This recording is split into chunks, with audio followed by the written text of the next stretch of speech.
Welcome to Madison City Channel's Know Your Candidate interviews, co-sponsored by the League of Women Voters of Dane County. I'm your interviewer, Joy Cardine, and I'd like to introduce David Blaska, running for Madison Metropolitan School Board, Seat 4.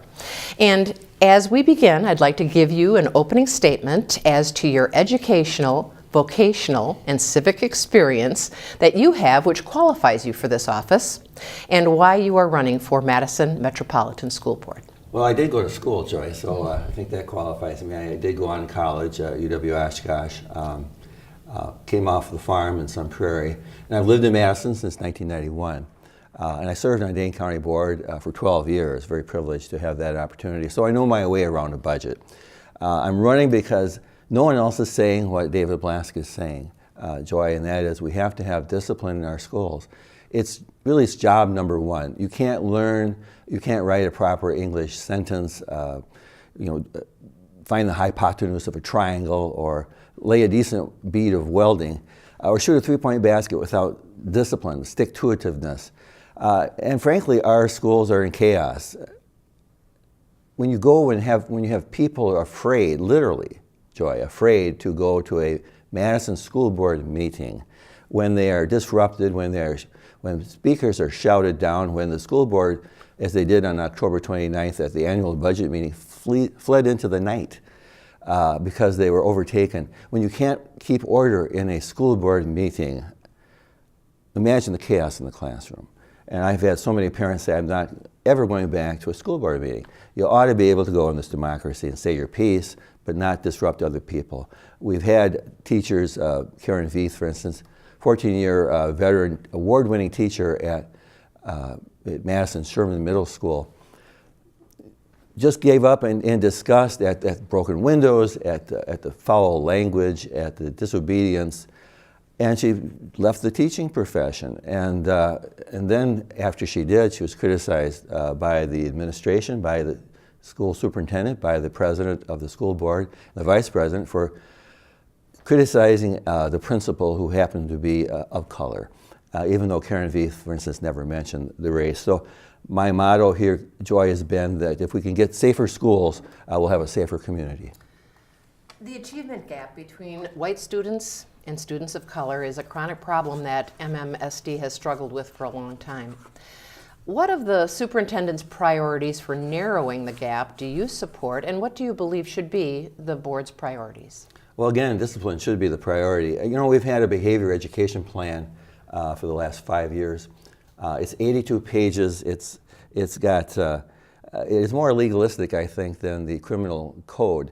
They're working on it again. They're trying to redraft it. But what that has done is taken control of the classroom away from the teachers. Teachers should control the classroom. Instead, it's transferred authority to the Doyle Administration Building. And teachers have lost control of their classrooms. Principals have lost control of the cafeterias. There was a fight just, we're recording this here in late January, but there was a fight just yesterday that wound up a student having to need stitches. We're having shootings. We're having in the neighborhood school buses being shot up, and who's getting hurt by that? It's mainly the young kids of color. There is a gap. The fact of the matter is, though, and that gap persists. It starts with discipline. When you have a disciplined classroom, then I think learning can happen, not only just for the kids that are traumatized, many of them, but also for everyone else in that classroom. A personalized pathways program is being implemented and promoted in the MMSD as one way to open educational opportunities for students of color and to help close the achievement gap. What do you see as the strengths and weaknesses of the program as it's currently structured? Well, I think it's a good idea, but again, you can have all the programs you want, but if you're second guessing the teachers, and I've said, people have said, is this your only issue, David? It is the major issue. The disciplinary issue is major. And you have to get to these kids. I've talked and I've listened to Judge Everett Mitchell talking about many of the kids, especially of color, are traumatized by just a bad environment in the home, neglectful parents perhaps. So to tell people, and Madison is so forthcoming with programs with goodwill. That's why it bothers me. And some of my opponents, for instance, are saying cops out of the schools, as if the teachers and the police and the community are racist. They're not. And to continue to go on charges of racism, I think, masks the real problem. We're here to help kids, but I think for everyone from the mayor on down, all of Madison should be saying, we're here to help, but you have to carry the load. We can't make you a success. We'll help you become a success, but you have to do it. The tools are there. Staff use of racial slurs has recently emerged as a significant personnel issue in the Madison schools. How should this issue be addressed throughout the district?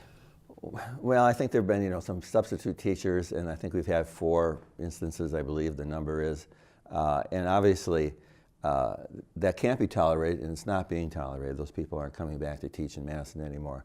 But, I guess this just feeds into the whole Madison schools are racist, and you've got candidates who are running on that platform. And I spoke to the teachers union a week ago before our taping here, and I said, I said, are you guys racist or not? And I don't believe that they are. And I think we have the school to prison pipeline scenario there. I've talked to enough teachers that say they love those, they're called now school resource officers, 3 black men, 1 Hispanic woman, she said East High School. They love them. The teachers and those SROs and the other people in the school might be the only responsible adults that many of those kids ever see in a day. So I reject, so I understand the question, but again, it's the implication that you've got 2 or 3 or 4 and that somehow is evidence or that it evinces systemic racism in Madison schools. That is more destructive than almost anything you could say. School safety is a hot button issue across the country. How do you look at the issue of school safety, and what is the board's role in addressing it? Well, again, if the school board can't even keep order on its own meetings, and we had, this is sort of how I became involved in that issue. I first became involved in the schools issue, I think a good 10 years ago with Kaleem Cares. When he was president of the Urban League, he proposed Madison Preparatory Academy, and it would have been a small charter school within the school district, but not instrumentality, meaning that it wouldn't have been unionized, for instance. It would make some of its own rules. And they brought up a similar school from Chicago, young men dressed in blazers and slacks, very well spoken, after that, to kind of lend credence to the proposal. And the dean of students said, and he was a black man, he said, I discipline hard, he said, but I love harder. I really believe that we've got to put control of the classroom back to the teachers, and I challenge anyone to wade through that behavior education plan and come out sane. What do you identify as the biggest budget issues for the school district in 2019, and going forward, how do you propose the board address them?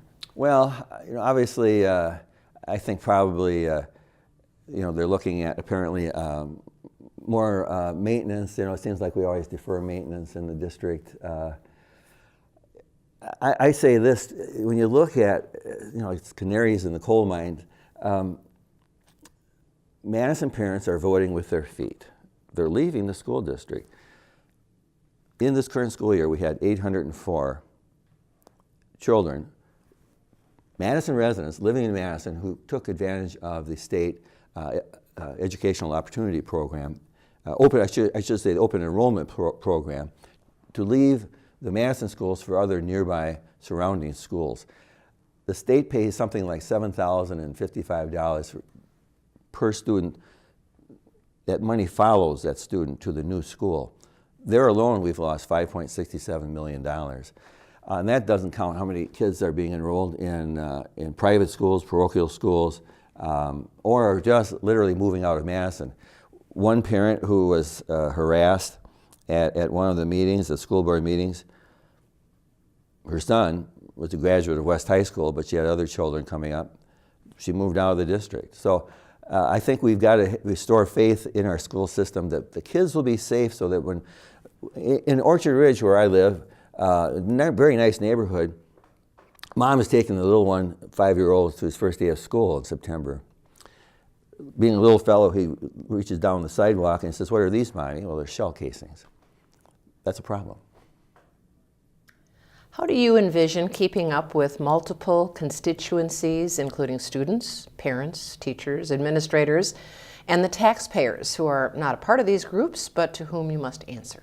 Well, in fact, I think something like 85% of Madison citizens, voters, don't have kids in the school system. So I think, that's why, I'm trying to draw the relevance of our school district and our system to that 85% by saying that if we have safer schools, we will have a safer community. If we, it's a broken windows theory. If we let these little things keep accumulating here and have chaos in the classroom, it's no wonder that kids are hijacking cars, pushing down ladies who are leaving the late shift on Urbana Road from the trying to make ends meet by working at a fast food place, pushing her down and kicking her on the ground while they steal her automobile. We're having, I think, a lot of hijackings and car issues here. So I'm trying to tie the two together because they are connected. It's not, the kid isn't going to be a little angel in the school system and then come out. And I don't put it all on the teachers. They can't, reform society, but they may very well be the only responsible adults. We need to give those teachers back that responsibility. What would you like to say to the viewing audience as we complete the interview? Well, besides vote for me, I do think you need my voice on this. One of my opponents, my principal opponent, I believe, Ali Muldrow, is Progressive Dane, and she wrote the education platform for Progressive Dane. One of that is cops out of schools. The other is no more expulsions of students. The other one is if a student is facing disciplinary action, the district should provide an attorney. So the message there is kids lawyer up, not kids do the right thing. You've got a great opportunity here. We're here to help you, but a lot of that falls on you. And I guess also I would open the door to charters. There ought to be. It's a shame that they denied Kaleem Care his charter. I think because the school district was afraid that it might succeed. I want to thank David Blaska for speaking with us and the viewing audience for taking the time to know your candidates. As with every election, please vote. On behalf of the Madison City Channel and the League of Women Voters of Dane County, I thank you for joining us.